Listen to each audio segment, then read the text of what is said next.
प्यारे बच्चों, कल हमने 3.3 के 14 क्वेश्चन तक कर लिए थे। अब हम 14 का सेकंड पार्ट करते हैं।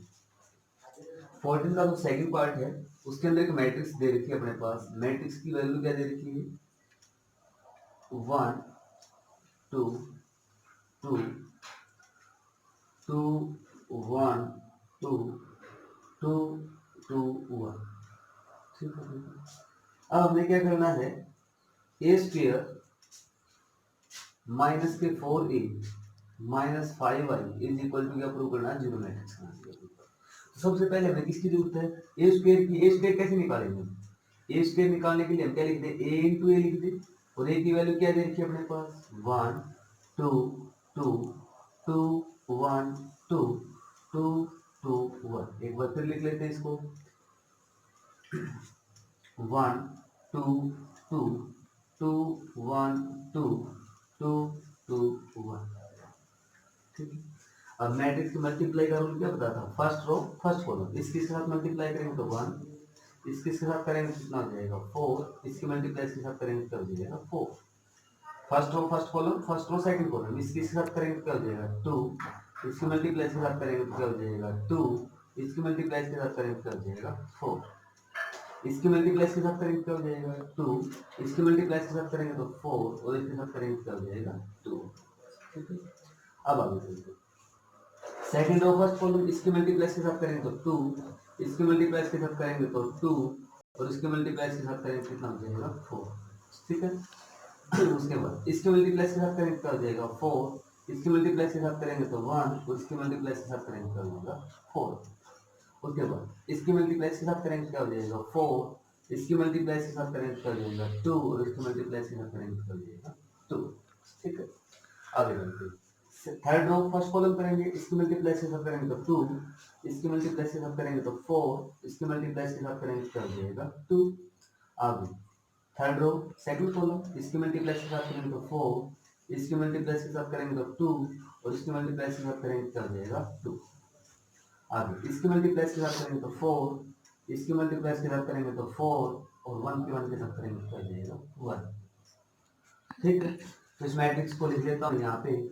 4, ये हो जाएगा 9 अपने पास, ये हो जाएगा अपने पास 8, ये हो जाएगा 8 8 9 8 8 8 9।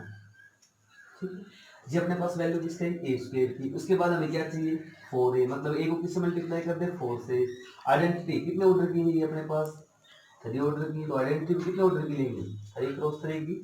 मतलब कि 1 0 0 0 1 0 0 0 1। और इसको किससे मल्टीप्लाई करना है? 5 से। जब आप इसको 5 से मल्टीप्लाई करोगे क्या हो जाएगा? यहाँ पे 5 आ जाएगा, यहाँ पे 5 आ जाएगा, और यहाँ पे 5। ठीक है।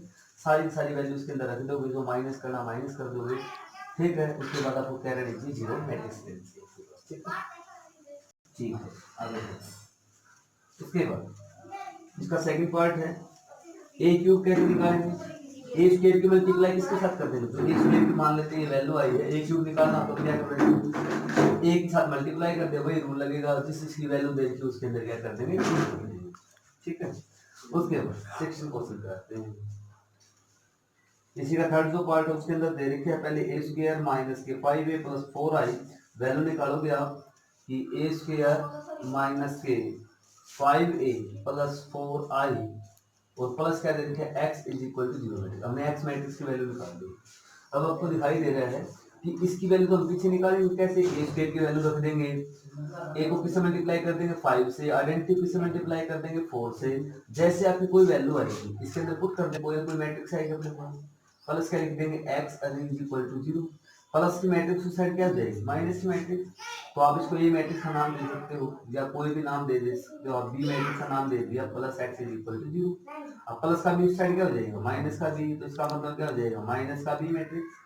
और बी मैट्रिक्स की वैल्यू तो आपने ये माननी है, इसका मतलब यहाँ पे बी की वैल्यू रख सकते हो, और x की वैल्यू क्या मिल जाएगी? Minus of B. मतलब कि इसकी जो आंसर आएगा उसके अगर हम माइनस लगा दे तो किसकी मैट्रिक्स की वैल्यू आ जाएगी? x मैट्रिक्स की वैल्यू आ जाएगी अपने पास। ठीक है। चलो आगे 15 क्वेश्चन पे चलते हैं। 15 क्वेश्चन के अंदर क्या है कि ए कोई मैट्रिक्स अपने पास, ए मैट्रिक्स अपने पास 1 2 2 1, ठीक है। और अपने पास एफ ऑफ एक्स बराबर दे रखा है एक्स स्क्वायर माइनस के 2x माइनस का 3। अब देखो यहाँ पे x है तो यहाँ पे x है, यहाँ पे b होता तो यहाँ पे b होता, यहाँ पे c होता तो यहाँ पे c होता, मतलब ये फंक्शन सारा किसका है, x का। अब यहाँ पे हमने एफ ऑफ ए निकालना है, ये है ना अपने पास, और हमने एफ ऑफ ए की वैल्यू किसके बराबर प्रूव करनी है, 0 मैट्रिक्स के बराबर। अब यहाँ पे x है तो यहाँ पे x है, यहाँ पे a रख देंगे तो यहाँ पे a हो जाएगा, क्या हो जाएगा, एफ ऑफ ए की वैल्यू क्या हो जाएगी अपने पास, ए का स्क्वायर माइनस के 2a और माइनस का 3 अकेला नहीं सकते, इसके साथ क्या लिखते हैं, आइडेंटिटी लिखते हैं, ठीक है। आइडेंटिटी का मतलब इसके डायगोनल एलिमेंट सारे सारे क्या है 1, और 1 की किसी के साथ नंबर मल्टीप्लाई करते तो वही नंबर देता है अपने पास। अब ए का स्क्वायर, ए स्क्वायर कैसे निकालेंगे भाई, ए इंटू ए करके 1 2 2 1, इसकी मल्टीप्लाई इसी के साथ कर दे 1 2 2 1 माइनस 2, ए की वैल्यू क्या है अपने पास 1 2 2 1 और माइनस के 3, आइडेंटिटी की वैल्यू क्या हो जाएगी 2 + 2 में 0। अब कर लेते हैं, पहले इनकी मल्टीप्लाई करते हैं, हमने किसके बराबर प्रूव करना, 0 आना चाहिए आंसर अपने पास, 0 मैट्रिक्स। इसकी मल्टीप्लाई के साथ करेंगे क्या जाएगा 1, इसकी मल्टीप्लाई के साथ करेंगे क्या हो जाएगा 4, इसकी मल्टीप्लाई के साथ 2 और इसकी मल्टीप्लाई के साथ क्या हो जाएगा 2, इसके साथ करेंगे क्या हो जाएगा 2 और इसके साथ करेंगे 2, इसकी मल्टीप्लाई के साथ 4 और इसके साथ करेंगे क्या हो जाएगा 1, अंदर मल्टीप्लाई करो क्या हो जाएगा 2, इसकी मल्टीप्लाई के साथ करेंगे 4, इसकी मल्टीप्लाई के साथ करेंगे 4, इसकी मल्टीप्लाई के साथ करेंगे क्या हो जाएगा 2, माइनस इसके अंदर मल्टीप्लाई करो 3 0 0 3। अब ये यहाँ पे कितना हो जाएगा 5, 5 माइनस 2 कितना हो जाएगा 3, 3 minus 3 0, 2 + 2 4, 4 minus 4 0, 0 minus 0 0, 4 4 minus 4 0, 0 minus 0 0, 4 + 1 5, 5 minus 2 3, 3 minus 3 0। तो ये प्रूव करना था 0 मैट्रिक्स आंसर आना चाहिए अपना। उसके बाद इसका अगला जो पॉइंट है उसके अंदर क्या करना, हमने एफ ऑफ ए की वैल्यू निकालनी है। क्या गिवन अपने पास कि एफ ऑफ एक्स दे रखा है अपने पास, F of X is equal to X square minus के 5x + 6। तो क्या कर दें हमने, एफ ऑफ ए चाहिए तो एक्स की जगह क्या लिख दें a, तो क्या हो जाएगा a का स्क्वायर माइनस के 5a और 6 को अकेला नहीं सकते, इसके साथ क्या लिख देंगे आइडेंटिटी, ठीक है। ए स्क्वायर की वैल्यू निकाल सकते हो, ए को किससे मल्टीप्लाई कर दोगे 5 से, आइडेंटिटी किससे मल्टीप्लाई कर दोगे 6 से, तो जो आपके पास माइनस करना है प्लस करना है उसको कर देंगे, तो उसके बाद अपने पास रिक्वायर्ड आंसर आ जाएगा, ठीक है। उसके बाद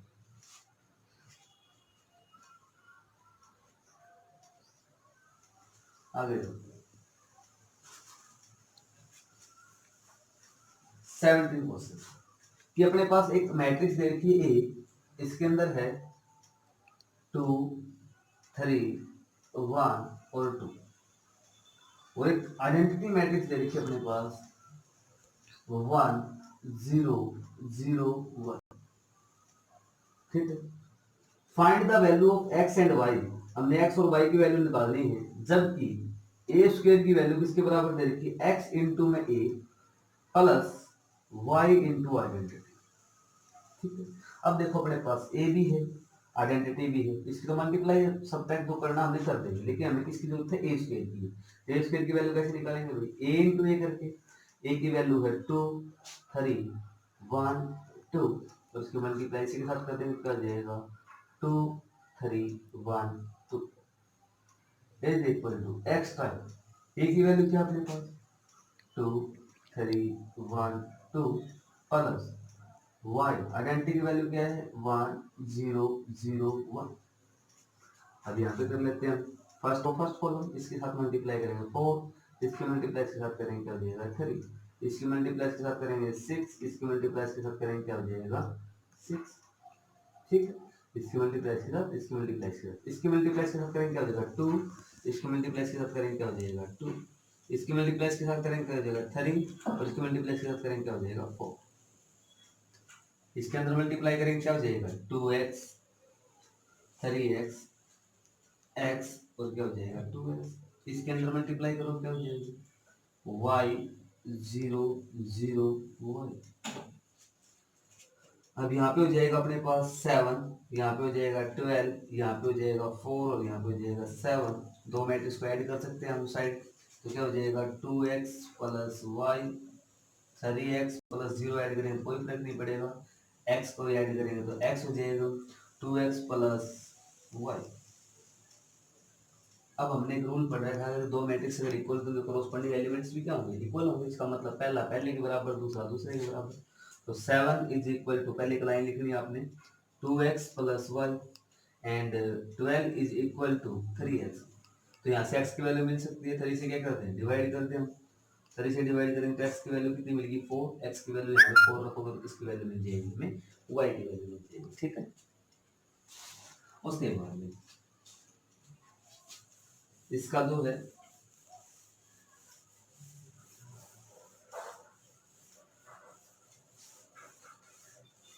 जो वाला क्वेश्चन है उसके अंदर एक रूल अप्लाई होगा, इसमें दो फार्मूले यूज होंगे, कोस ए प्लस बी या कोस ए माइनस बी, समझ लेते हैं, कोस ए इंटू कोस बी प्लस है तो यहाँ पे माइनस आ जाएगा, साइन ए इंटू साइन बी।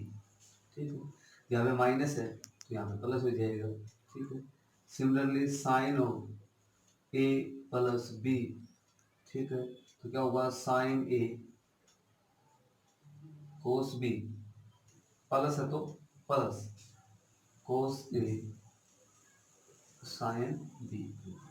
ठीक है, तो क्या होता है दो फार्मूले कि कोस ए प्लस बी का फार्मूला यूज होगा, कोस ए कोस बी, प्लस है तो माइनस, उसका उल्टा होता है कोस के अंदर, साइन के अंदर ए प्लस बी का है तो साइन प्लस का है तो प्लस का, माइनस है तो माइनस। ठीक है, चलो एफ एक्स गिवन अपने पास, एफ एक्स के अंदर दे रखे अपने पास कि कोस ऑफ एक्स माइनस के sine of X zero, sine of X cos of X zero zero zero one. ठीक है, हमने प्रूव करना है कि F of X plus Y बराबर होना चाहिए F of X into F of Y के। अब देखो लेफ्ट हैंड साइड में हमने क्या करना है, देखो यहाँ पे x है तो यहाँ पे x है, यहाँ पे y होता तो यहाँ पे y होता, यहाँ पे z होता तो यहाँ पे z। अब लेफ्ट हैंड साइड में हमें यहाँ पे क्या चाहिए x प्लस वाई, तो यहाँ पे क्या लिख देंगे x प्लस वाई, तो यहाँ पे भी x प्लस वाई हो जाएगा, यहाँ पे भी x प्लस वाई, ये जीरो रहेगा, x plus Y zero zero zero one हो जाएगा। तो लेफ्ट हैंड साइड तो अपने पास आ गई क्या कि cos of x plus Y. ठीक है, क्योंकि हमने x की जगह क्या लिख दिया x प्लस वाई, एंगल में चेंज कर दिया हमने, sine of x plus Y, आगे जीरो है अपने पास, यहाँ पे हो जाएगा sine of X plus Y, आगे हो जाएगा cos of X plus Y, आगे है जीरो जीरो जीरो वन। अब राइट हैंड साइड में देखते हैं एफ एक्स की वैल्यू है अपने पास, ये है अपने पास, तो मैट्रिक्स की वैल्यू लिख देते हैं हम, क्या है कोस ऑफ एक्स माइनस के sine of X zero, sine of X cos of X zero zero zero one. अब हमें वैल्यू किसकी चाहिए एफ वाई की, तो यहाँ पे एक्स की जगह क्या लिख देंगे वाई, देखिए इसकी वैल्यू हो जाएगी, यहाँ पे अगर हम वाई लिख देता हूँ तो ये वाई हो जाएगा, यहाँ पे वाई हो जाएगा जीरो, यहाँ पे वाई हो जाएगा, यहाँ पे वाई हो जाएगा, यहाँ पे जीरो, तो इसके साथ मल्टीप्लाई कर लेते हैं। ठीक है, तो अपने पास ये आंसर आना चाहिए, इसकी मल्टीप्लाई कर लेते हैं। चलो यहाँ पे लिख देता हूँ मैं इस चीज़ को ताकि अपना आंसर आ जाए, यहाँ पे आंसर लिख देंगे। ठीक है, तो ये हो जाएगा अपने पास cos x sin x zero, sin x हम वैल्यू निकाल रहे हैं f ऑफ x की मल्टीप्लाई f ऑफ y के साथ। ठीक है, cos of x zero zero zero one, करो मल्टीप्लाई, कैसे करते हैं फर्स्ट को इसकी मल्टीप्लाई इसके साथ करेंगे क्या हो जाएगा, यहाँ पे बताओ cos x cos y, तो cos x हो जाएगा cos y हो जाएगा, इसकी मल्टीप्लाई इसके साथ करूंगा तो माइनस के साइन x साइन y। ठीक है, इसके साथ करूंगा तो जीरो हो जाएगा, जीरो को लिखने की जरूरत नहीं, इसकी मल्टीप्लाई इसके साथ करूंगा तो क्या हो जाएगा, इसकी मल्टीप्लाई इसके साथ तो माइनस के cos x sin y, ये होगा अपने पास, इसकी मल्टीप्लाई इसके साथ करूंगा तो माइनस के sin x कोस वाई, ठीक है। इसके मल्टीप्लाई के साथ करूंगा तो 0 हो जाएगी, इसकी मल्टीप्लाई के साथ करूंगा तो इसके साथ करूंगा 0, इसके साथ करूंगा 0, इसके साथ करूंगा तो 0, लास्ट एलिमेंट आएगा आपका 0, ठीक है। अब देखो यहीं से बता देता हूँ, कोस एक्स ऊपर देखो ए, एक्स की जगह क्या लिख दिया ए, सॉरी ए की जगह क्या लिख दिया हमने एक्स, बी की जगह हमने क्या लिख दिया वाई, कोस ए कोस बी माइनस साइन ए साइन बी, इसका फार्मूला हो जाएगा कोस ए प्लस बी का, और ए की वैल्यू क्या लिख रखी है इसमें cos of X plus Y, तो इसका फार्मूला बन जाएगा cos of X plus Y का। अब दोनों के अंदर से हमने माइनस कॉमन ले लिया, माइनस कॉमन लेंगे तो प्लस का हो जाएगा ये लो। अब देखो sine X cos Y, sine X cos Y plus cos X sine Y, तो इसका फार्मूला बन जाएगा साइन एक्स प्लस वाई, और अगला एलिमेंट क्या है 0, तो देखो आपके ये एलिमेंट आ रहे हैं ना cos X plus Y minus sine X plus Y minus sine X plus Y और 0, ठीक है। सिमिलरली आप जब सेकंड रो की फर्स्ट कॉलम के साथ, सेकंड रो की सेकंड कॉलम के साथ, सेकंड रो की थर्ड कॉलम के साथ करोगे तो आपका आंसर आ जाएगी। सिमिलरली जब आप थर्ड रो की फर्स्ट कॉलम के साथ, थर्ड रो की सेकंड कॉलम के साथ, थर्ड रो की थर्ड कॉलम के साथ करोगे तो आपकी लेफ्ट और राइट साइड क्या जाएगी इक्वल आ जाएगी। हमने क्या करना था प्रूफ करना, सिर्फ ये दो फार्मूले याद होने चाहिए।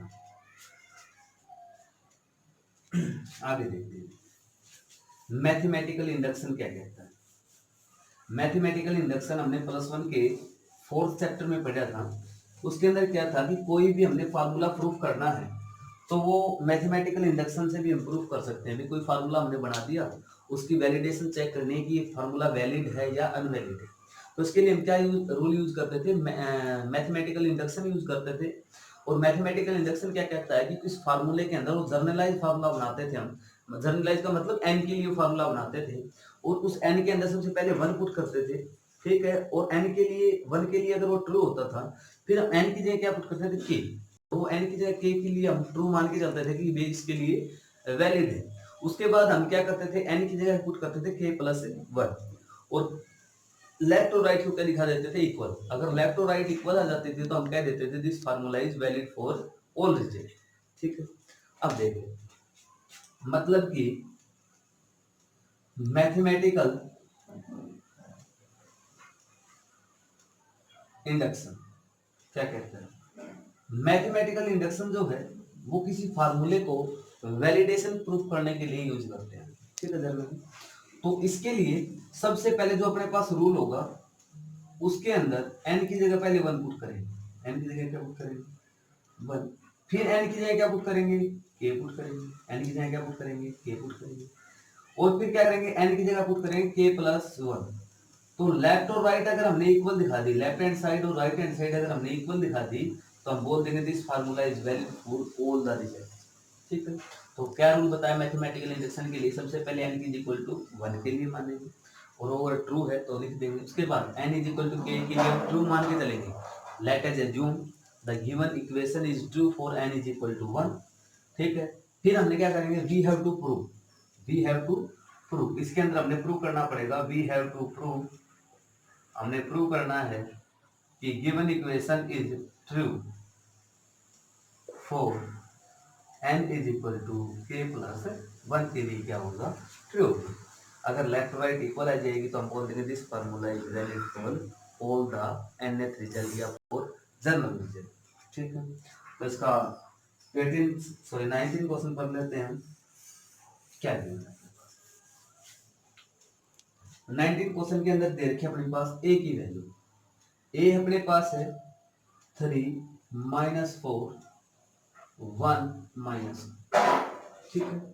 उसके बाद ए एन की जो वैल्यू दे रखी है अपने पास 1 plus 2n minus 4n N 1 minus 2, ठीक है। अब देखो n की मैं ऐसे लिख दूं 2 की पावर 1 तो 2 होगा ना, भाई 2 की पावर मैंने 1 कर दिया 2 है, इसका मतलब a की पावर अगर मैं 1 करूंगा तो a के बराबर तो होगा। n की जगह सबसे पहले क्या पुट करते हैं 1, तो n की वैल्यू जब मैं 1 पुट करूंगा तो वो a के इक्वल आना चाहिए, ट्रू तो तभी होगी कि n की जगह मैंने क्या पुट कर दिया 1 पुट कर दिया, तो यहाँ पे n की जगह 1 पुट करूंगा तो अपने पास a के इक्वल आना चाहिए, ठीक है। तो पुट करो यहाँ पे, put n is equal to 1, n is equal to 1 put कर दिया, n की जगह 1 पुट करो क्या हो जाएगा 1, ये अपने पास 1 पुट करेंगे तो 2 इंटू 1 2, 2 प्लस 1 3, 1 पुट करेंगे -4, यहाँ पे 1 पुट करेंगे 1, यहाँ पे हो जाएगा -4। तो आपको दिखाई दे रहा है ऊपर आपके पास ये दे रखी है, तो ये चीज है। इसका मतलब n के लिए तो ये क्या है, n इज इक्वल टू 1 के लिए तो क्या है, ये ट्रू है आपके पास। उसके बाद चीज लिखनी है आपने, उसके बाद यहाँ पे लिख देता हूँ ये दोबारा से। क्या था अपने पास 1 plus 2n minus 4n n, और यहाँ पे था अपने पास 1 माइनस 2। ठीक है, फिर हम एक लाइन लिखेंगे, लेट एज एज्यूम हमने मान लिया the given equation is true for n is equal to k। मतलब n is equal to k के लिए क्या ट्रू है, तो n की जगह क्या लिख दिया, k लिख दिया। तो यहाँ पे लिखा 1 प्लस 2k, यहाँ पे हो जाएगा माइनस के 4k, यहाँ पे हो जाएगा k, और यहाँ पे हो जाएगा 1 माइनस 2। इक्वेशन नंबर 7, क्योंकि फर्स्ट हमने उसको मान लिया। अब आगे क्या लिखना है, वी हैव टू प्रूव। अब हमने प्रूव करना है, वी हैव टू प्रूव। हमने क्या प्रूव करना है, द गिवन इक्वेशन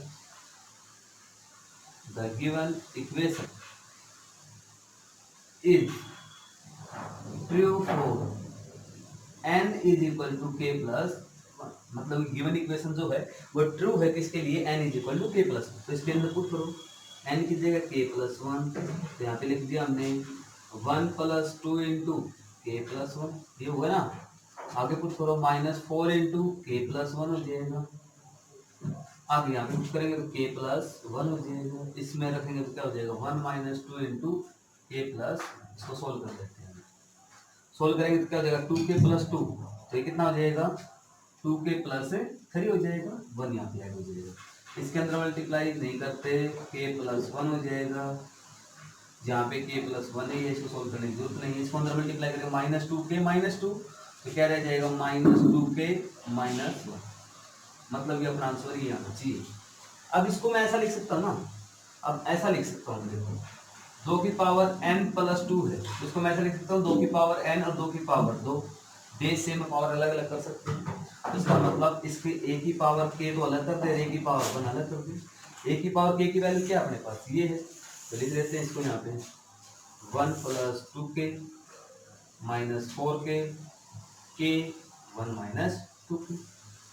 a की पावर 1 की वैल्यू क्या थी अपने पास, तो हमने 1 पुट किया था, तो वैल्यू आई थी अपने पास 3 माइनस 4 1 माइनस, मल्टीप्लाई करोगे क्या हो जाएगा, इसके साथ करेंगे कितना हो जाएगा 3 इंटू 3 की मल्टीप्लाई करो इसकी, ऐसे करते हैं ना, फर्स्ट रो फर्स्ट कॉलम, इसकी मल्टीप्लाई इसके साथ करेंगे तो क्या हो जाएगा 3 प्लस 6 के, इसकी मल्टीप्लाई के साथ करूंगा तो माइनस के 4 के हो जाएगा। ठीक है ना अपने पास। अब इसकी मल्टीप्लाई के साथ करूंगा तो क्या हो जाएगा माइनस का 4 माइनस का 8 के, इसकी मल्टीप्लाई के साथ करूंगा तो प्लस का 4 है ना अपने पास। इसकी मल्टीप्लाई माइनस माइनस क्या हो जाएगी प्लस। अब सेकंड रो फर्स्ट कॉलम, इसकी मल्टीप्लाई के साथ करूंगा तो क्या हो जाएगा 3 के, और इसकी मल्टीप्लाई के साथ करूंगा तो क्या हो जाएगा 1 माइनस के 2। आगे चलते हैं, इसकी मल्टीप्लाई के साथ करेंगे क्या हो जाएगा माइनस के 4 के, और इसकी मल्टीप्लाई के साथ करूंगा तो माइनस के साथ गुना करूंगा तो माइनस का 1 प्लस का। अब कर लेते हैं इसको सोल्व भाई, इसका आंसर यहाँ पे ले देता हूँ मैं। अब देखो 3 यहाँ पे 3 6 के माइनस के 4 के, तो क्या रह जाएगा 2 के। आगे -4 माइनस का 4 के, क्योंकि 8 माइनस का 8 के प्लस 4 के, कितना रह जाएगा माइनस का 4 के माइनस 4 हमने क्या ले लिया कॉमन ले लिया, तो क्या रह जाएगा k प्लस 1 रह जाएगा। आगे 3 के माइनस 2 के, तो क्या रह जाएगा k और प्लस कर जाएगा 1। आगे -4 के प्लस 2 के, तो -2 के, माइनस क्या रह गया 1, एक माइनस की जब हमने इसके साथ मल्टीप्लाई तो माइनस का 1, हाँ ठीक है, तो क्या रह जाएगा माइनस। तो देखो आपको डी तो था आंसर अपना 2k प्लस 3 माइनस 4 हमने कॉमन ले लिया, तो अपने पास लेफ्ट और राइट अपनी क्या है equal. This is the rule of mathematical induction. सबसे पहले n इज इक्वल टू 1, फिर n is equal to k, फिर n is equal to k plus 1। ठीक है, उसके बाद आगे 70 जो क्वेश्चन है उसके अंदर भी एन की पहले सबसे पहले क्या वैल्यू पुट करेंगे के, उसके बाद फिर क्या पुट करेंगे एन की जगह के प्लस वन, लेफ्ट और राइट आपने क्या निकालना है इक्वल।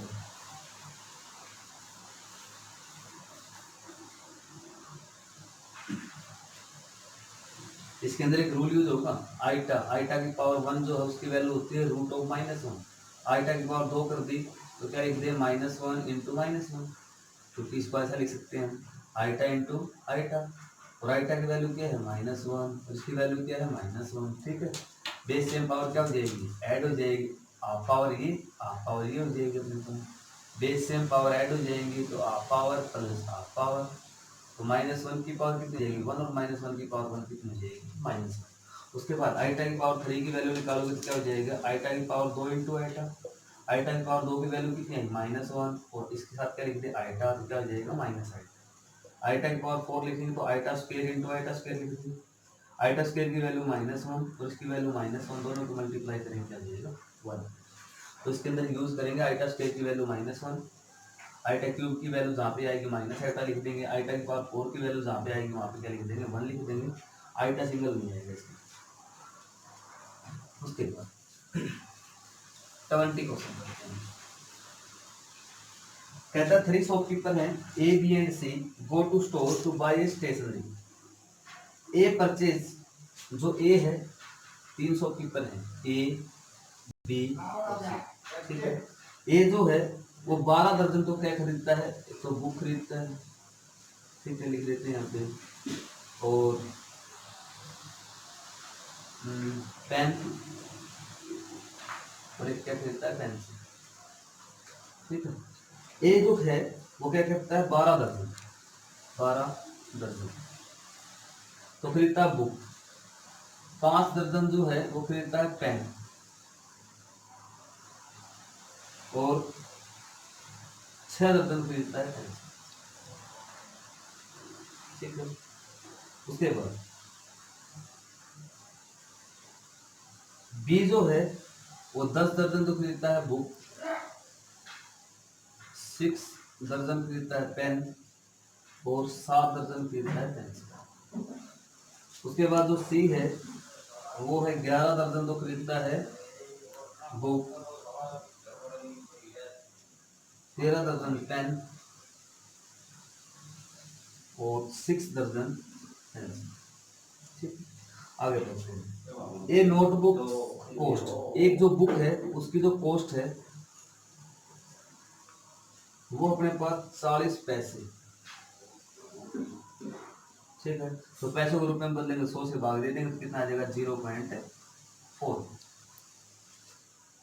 और एक पेन की जो कीमत है वो है, पेन जो है उसकी जो कॉस्ट है वो अपने पास दे रखी है 1.25 रुपीज, रुपए में बदल रखे पहले ही। और जो पेंसिल है, पेंसिल की जो कॉस्ट दे रखी है वो अपने पास 35 पैसे, तो पैसे को फिर रुपए में बदल लेंगे हम, कितना हो जाएगा 3.5। अब देखो ये अपने पास एक तरह की मटेरियल है अपने पास, ये ए ने खरीदा सारा, ये बी ने, ये सी ने। तो इसने बोला है कि ए ने कुल कितने रुपए खर्च किए, बी ने कुल कितने रुपए खर्च किए, तो कुल खर्च कैसे निकालेंगे।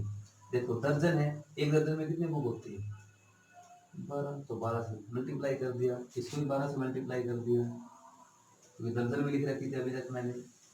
ये तो एक बुक की कीमत दे रही थी, इसको भी 12 से मल्टीप्लाई, 12 से मल्टीप्लाई, 12 से मल्टीप्लाई कर दिया, यहाँ पे भी 12 से मल्टीप्लाई कर देंगे, यहाँ पे भी 12 से मल्टीप्लाई कर देंगे, यहाँ पे भी 12 से मल्टीप्लाई। ठीक है, तो मैट्रिक्स बना लेते हैं। Then required matrix, required matrix क्या हो जाएगी, रिक्वायर्ड मैट्रिक्स के अंदर 12 के 12 के साथ मल्टीप्लाई 144, 12 पंजे 60, 12 छः 72। ठीक है, ये एक ही सब मतलब मटेरियल है, इसके साथ मल्टीप्लाई करेंगे 120 हो जाएगा, इसके मल्टीप्लाई करेंगे तो 72 हो जाएगा, इसके साथ मल्टीप्लाई करेंगे तो 84 हो जाएगा। जब भी आपको किसी नंबर की 11 के साथ मल्टीप्लाई करनी है तो ये नंबर एज इट इज लिखना है, ये नंबर एज इट इज लिखना, दोनों को ऐड करना है, वो अंदर लिखना है। क्या बताया है, ये नंबर एज इट इज लिखना है, ये नंबर एज चीज लिखना है, उन दोनों को ऐड करके इसके बीच में लिखना है, तो 132 आ जाएगा 132। इसकी मल्टीप्लाई कर लेते हैं, ठीक है, इसके साथ मल्टीप्लाई करो कितना हो जाएगा 6, ये हो जाएगा 5 और ये हो जाएगा 106, ठीक है, इसके साथ मल्टीप्लाई करेंगे तो कितना हो जाएगा 70। तो ये अपने पास रिक्वायर्ड मैट्रिक्स बन गया। अब पैसे जो हैं वो ज़्यादातर हम किसके अंदर रखते हैं, अलमारी में, ठीक है ना। अलमारी किस टाइप की होती है अपने पास, इस टाइप की होती है। इसका मतलब जब भी पैसे की बात करेंगे मैट्रिक्स के अंदर तो इस टाइप में लिखेंगे। तो इसको क्या लिख देंगे 0.40, इसको लिख देंगे 1.25 और 1 ये कितना हो जाएगा 3.5। दोनों क्या कर देंगे रिक्वायर्ड पोस्ट, रिक्वायर्ड पोस्ट क्या कर देंगे, दोनों क्या कर देंगे मल्टीप्लाई, मतलब 0.40 1.25 0.35। तो जो आपका आंसर आएगा मतलब इसके साथ मल्टीप्लाई, इसके डिवाइड में क्या लिख देते 100 लिख देते सबके नीचे, ताकि सही अपने पास आंसर आ जाए, ठीक है।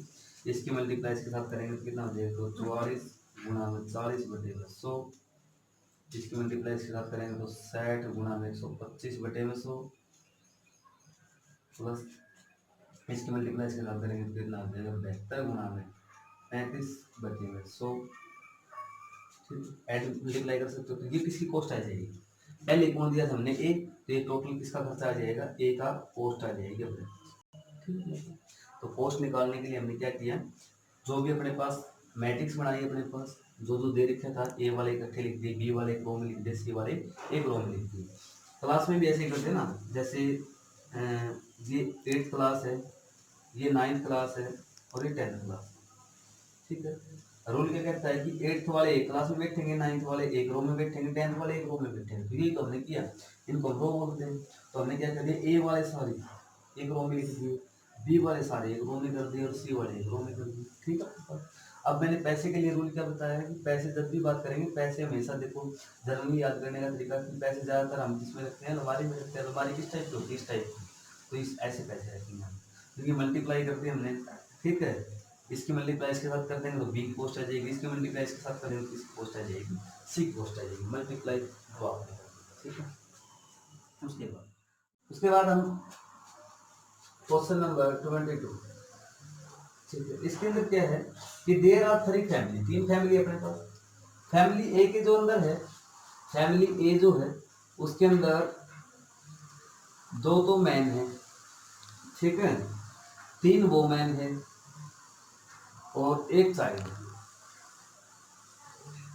ठीक है। बी जो फैमिली है उसके अंदर दे रखे अपने पास 2 मैन 1 वोमेन 3 चिल्ड्रन, ठीक है। सी जो है, सी के अंदर है 4 मैन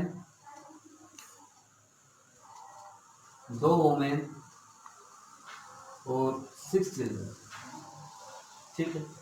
कहता है daily income of a man and women, जो इनकम है मैन की डेली की इनकम कितनी है 200 रुपये, और वोमेन की डेली की इनकम कितनी है 155 रुपये। एंड चिल्ड्रन है, जो चिल्ड्रन है उसकी कोई इनकम नहीं, इसका मतलब कितनी इनकम होगी 0। तो हमने करना है कि टोटल ए फैमिली की इनकम कितनी है, टोटल बी फैमिली की इनकम कितनी है, टोटल सी फैमिली की इनकम।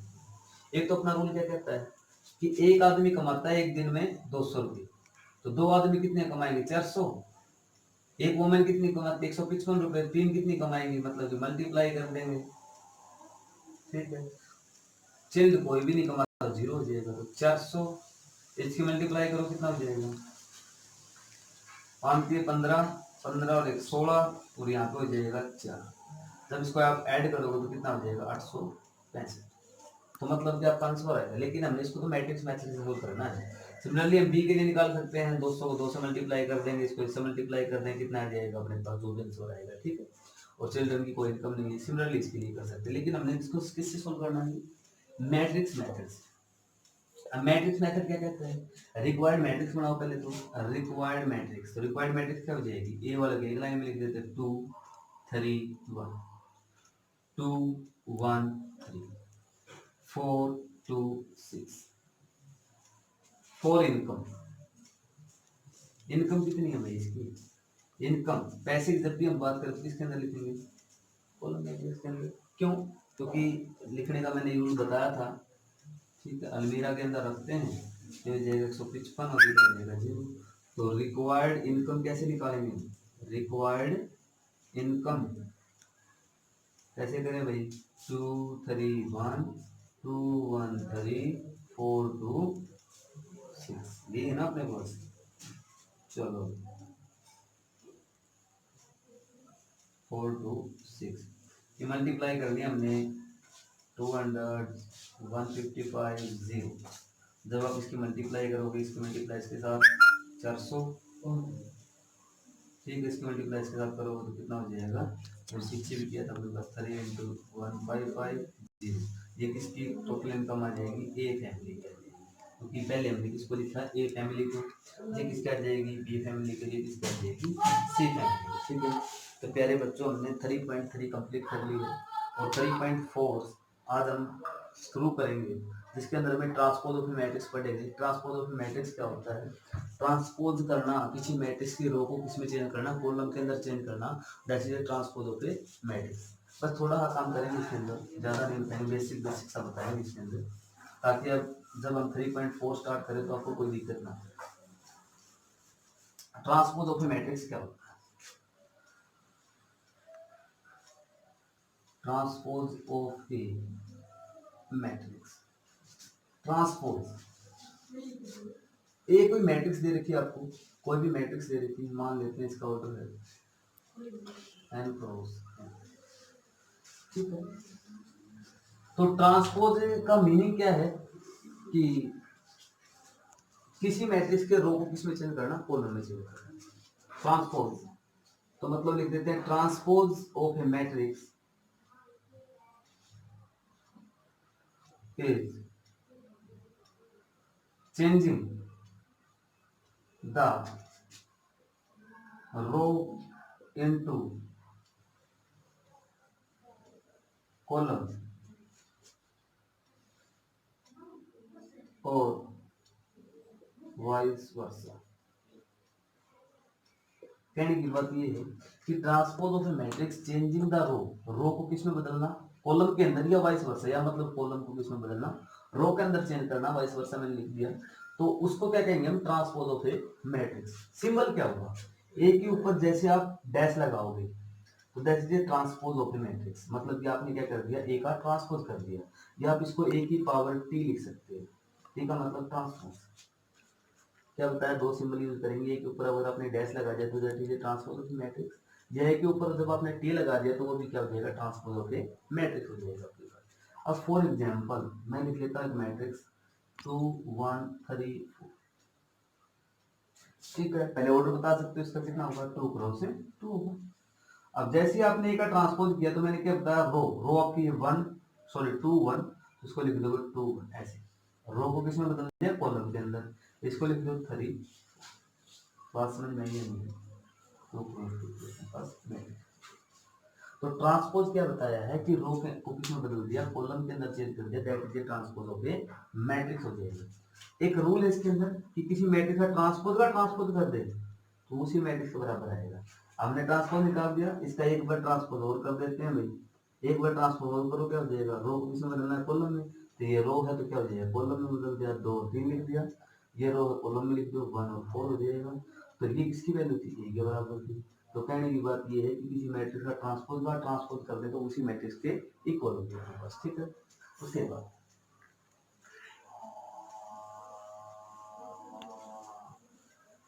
ये आपका बेसिक है और बेसिक के अलग से कॉपी होनी चाहिए आपकी।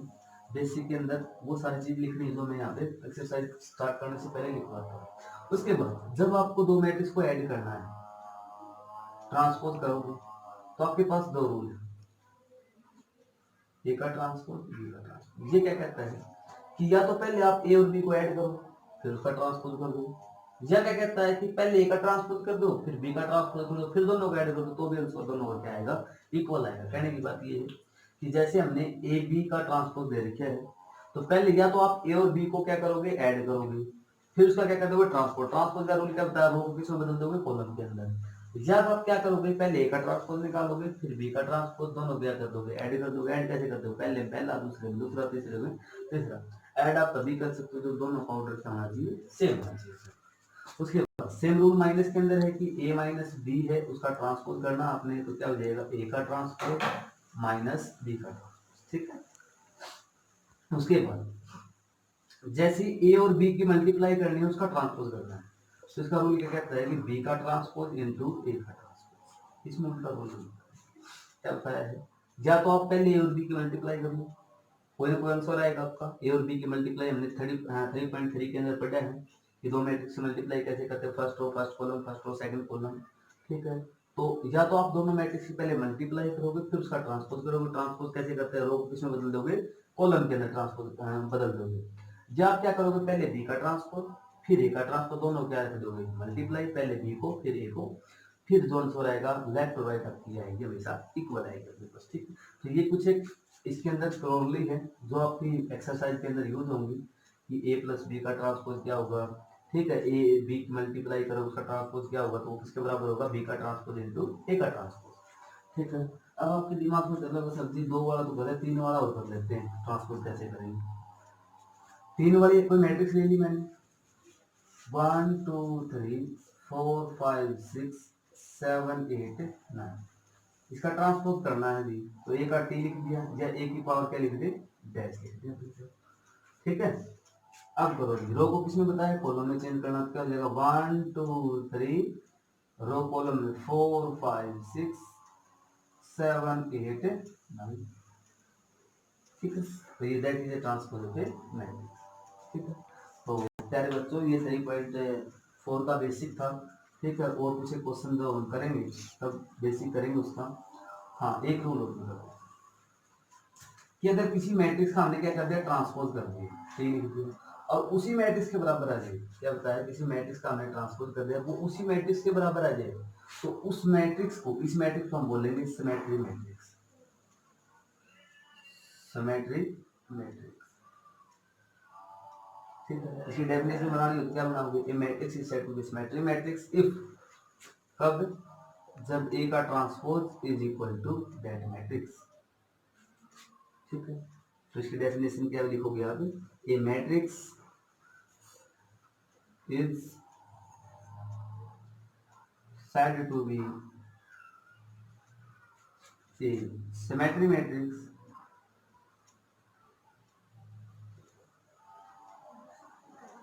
if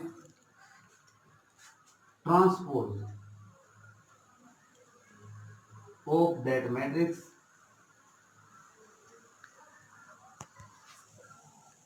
is equal to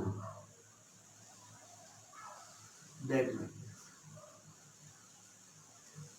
सुन मेरी बात, मतलब कहने की बात ये है कि रे का ट्रांसपोज कर दे वो ए के बराबर आ जाए तो उस मैट्रिक्स को हम क्या कह देंगे, क्या कह देंगे, सिमेट्री मैट्रिक्स। फॉर एग्जांपल ए मैंने मैट्रिक्स ले ली 1 2 2 1, ठीक। जब मैंने ए का ट्रांसपोज कर दिया, ए का ट्रांसपोज दिया, ए का ट्रांसपोज क्या कहता है, रो को कॉलम में बदल दो, ये रो है तो क्या लिख दिया 1 2, ये क्या हो जाएगा 2, और आपने देखा कि ये किसके बराबर था, ए के बराबर, ठीक है ना। आपके पास ए मैंने मैट्रिक्स ले ली 1 2 2 1, ए का मैंने ट्रांसपोज कर दिया तो रो को कॉलम में बदल दिया, रो आपकी ये थी 1 2, इसको लिख दिया 1 2 2 1 2, तो रो ठीक इसके बराबर, ए के बराबर, तो ए का ट्रांसपोज ए के बराबर ही आ गया अपने पास। उसका मतलब इस मैट्रिक्स को क्या कहेंगे, इस ए मैट्रिक्स को क्या कह देंगे, सिमेट्री मैट्रिक्स। इस ए मैट्रिक्स को क्या कह देंगे हम, इस ए मैट्रिक्स को हम क्या कह देंगे, सिमेट्री मैट्रिक्स, ठीक है। तो इस ए मैट्रिक्स को क्या कह देंगे, सिमेट्री मैट्रिक्स। उसके बाद एक है skew symmetry matrix, skew symmetry matrix, skew symmetry matrix. कहने की बात ये है कि किसी मैट्रिक्स अगर हमने ट्रांसपोज कर दिया और माइनस ऑफ ए के बराबर आ जाए, मतलब कि माइनस ऑफ ए के बराबर आ जाए, तो उस मैट्रिक्स को, इस मैट्रिक्स को हम क्या कह देंगे, इस मैट्रिक्स को हम कह देंगे स्क्यू सिमेट्री मैट्रिक्स, ठीक है, ये हमने ए का ट्रांसपोज कर दिया और ए का ट्रांसपोज करने के बाद माइनस ए के बराबर है तो उस मैट्रिक्स को हम क्या कह देंगे, स्क्यू सिमेट्रिक मैट्रिक्स। ठीक है, डेफिनेशन आप बना सकते हो। फॉर एग्जांपल ले लिया मैंने, ये ले लिया मैंने 1 0 -2 2 0, कुछ भी ले लो आप यहाँ पे। ये ले लिया मैंने ए मैट्रिक्स। ठीक है, मैंने ए का क्या कर दिया, ट्रांसपोज, ए का ट्रांसपोज कर दिया जी मैंने। ए का ट्रांसपोज क्या कहता है, रो को कॉलम में बदल दो, 0 -2 इधर जगह 2 0। ठीक है, 0 2 -2 0। अब आपको दिखाई दे जाएगा अगर मैं इसमें से माइनस कॉमन ले ली तो माइनस कॉमन लेने का मतलब क्या होता है, माइनस वाला प्लस का, प्लस वाला माइनस का, जीरो को कोई फर्क ही नहीं पड़ेगा। ये प्लस का था तो माइनस का 2 हो जाएगा, ये प्लस का माइनस का 2 था तो प्लस का 2 हो जाएगा जी। और ये यहाँ तक आंसर किसके बराबर था, ए के बराबर। तो क्या जाएगा, माइनस ऑफ ए के बराबर आ गया ना ये अपने पास। तो मैंने क्या बताया, किसी मैट्रिक्स का ट्रांसपोज कर दिया और माइनस ऑफ ए के बराबर आ जाए तो उस मैट्रिक्स को हम क्या कह देंगे, इस मैट्रिक्स को हम क्या कह देंगे, इस मैट्रिक्स, इस ए मैट्रिक्स को हम क्या कह देंगे, स्क्यू सिमेट्री मैट्रिक्स। बात समझ में? ठीक है, तो ये हम इसके अंदर रूल पढ़ेंगे कि ये मैट्रिक्स है, स्क्यू सिमेट्री मैट्रिक्स कब होगी, स्क्यू सिमेट्री मैट्रिक्स कब होगी। ठीक है, एक बात हमेशा याद रखना, कई बार मोस्ट इंपोर्टेंट क्वेश्चन आया है ये मल्टीपल चॉइस क्वेश्चन के अंदर कि डायगोनल जो एलिमेंट होते हैं स्क्यू सिमेट्रिक के अंदर वो हमेशा जीरो क्या होता है, कि स्क्यू सिमेट्री मैट्रिक्स के अंदर जितने भी डायगोनल एलिमेंट होंगे वो हमेशा क्या होंगे, जीरो होंगे। और इसका प्रूफ भी मैं बता सकता हूँ आपको। देखो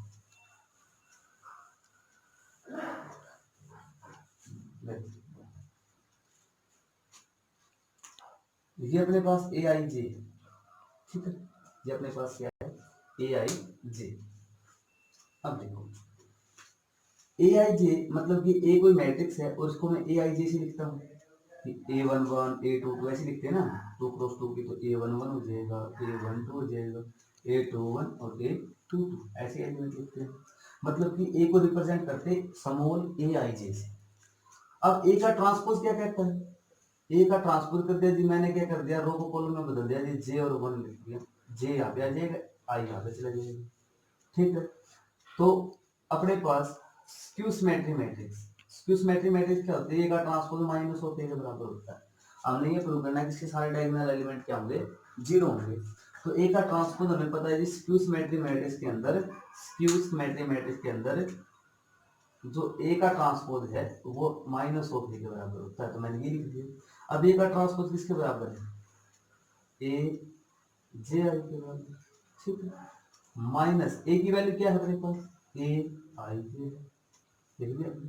डायगोनल एलिमेंट में बात करें तो डायगोनल एलिमेंट वो होते हैं जिसमें आई और जे की वैल्यू इक्वल होती है जी, आई और जे की वैल्यू यहाँ पे रख दो, तो मतलब या तो आई की जगह जे लिख दो या जे की जगह आई लिख दो, ये हो जाएगा आई इंटू आई। ठीक है, माइनस ए आई इंटू आई। ठीक है, बात दोबारा कर लेते हैं। ए मैट्रिक्स है, ए मैट्रिक्स को ऐसे लिखते हैं ए आई जे से। ए का ट्रांसपोज होता है जी जे को आई में बदलना। ठीक है, पोजीशन की अगर हम बात करें तो ऐसे करते हैं, ये अगर मैं 2 क्रॉस 2 के लिए A11 A12 A21 और ये 2 जी, मैंने ये मैट्रिक्स है जी और ए का ट्रांसपोज कर दिया जी मैंने, ये हो जाएगा ए आई जे से लिखा था जी मैंने। ठीक है, और ए का ट्रांसपोज कर दिया जी, ये हो जाएगा रो कॉलम में बदलना, A11 A12 A21 A22। ठीक है, और जब आप करोगे ए जे आई, ये हो जाएगा सबसे पहले जे की वैल्यू 1 आई की वैल्यू 1 तो 1 1 हो जाएगा, जे की वैल्यू 2 आई की वैल्यू 1 तो ये हो जाएगा वैल्यू 1, जे की वैल्यू 1 आई की वैल्यू 2 ये हो जाएगा, जे की वैल्यू 2 आई की वैल्यू 2 3 आई की वैल्यू। तो हमने क्या किया, ए का ट्रांसपोज को जी ए जे आई लिख सकते हैं। ए का ट्रांसपोज स्क्यू सिमेट्री मैट्रिक्स क्या होती है जी, ए का ट्रांसपोज माइनस ए के बराबर होता है। ए का ट्रांसपोज की वैल्यू थी ए जे आई, ए जे आई लिख दिया हमने, और ए की वैल्यू जो क्या थी अपने पास ए आई जी लिख दिया। डायगोनल एलिमेंट के लिए हमें पता है जे की वैल्यू क्या होती है, इक्वल, तो हमने जे की जगह क्या लिख दिया, पूरे क्वेश्चन के अंदर आई लिख दिया, तो आई आई आई। सेम चीज है इस साइड ये, तो कितना हो जाएगा A I I plus A I I is equal to zero. A I I plus में ए आई आई कितना हो जाएगा, two A I I is equal to zero. Two zero नहीं हो सकता, two can neither be zero, two की वैल्यू zero नहीं हो सकती। इसका मतलब जीरो किसको होना पड़ेगा, ए आई आई को। ए आई आई का मतलब क्या होगा, जितने भी आई और जे की वैल्यू इक्वल होगी उन सब की वैल्यू क्या होगी, जीरो। जितनी भी आई और ये आई की वैल्यू होती है, ये किसकी वैल्यू होती है, जे की। मतलब कि आई और जे की वैल्यू सेम है, इसका मतलब ये कौन से एलिमेंट होंगे, डायगोनल एलिमेंट होंगे। इसका मतलब क्यों मैथमेटिक्स का जब भी आपको प्रूफ पूछ ले कि डायगोनल एलिमेंट जीरो क्यों होते हैं, क्यों होते हैं, क्योंकि ए का ट्रांसपोज जी माइनस ए के बराबर होता है। ए को हम ऐसे लिखते हैं, ए का ट्रांसपोज है जो जाएगा जी, हमने इसकी वैल्यू रख दी। डायगोनल एलिमेंट के लिए हम क्या करते हैं, आई या जे को इक्वल पुट करते हैं, तो हमने पुट कर दिया, इक्वल लिख दिया। टू जीरो नहीं हो सकता, इसका मतलब ये जीरो होगा, ये जीरो होगा तो इसका मतलब ये जीरो होगा। अब यहाँ से बात हमने क्या कह दी कि आई और जे की वैल्यू इक्वल, इसका मतलब डायगोनल एलिमेंट है, और डायगोनल एलिमेंट सारे सारे क्या होंगे स्क्विज मैथमेटिक्स के अंदर जीरो होते हैं बस, ठीक है। तो इसके बाद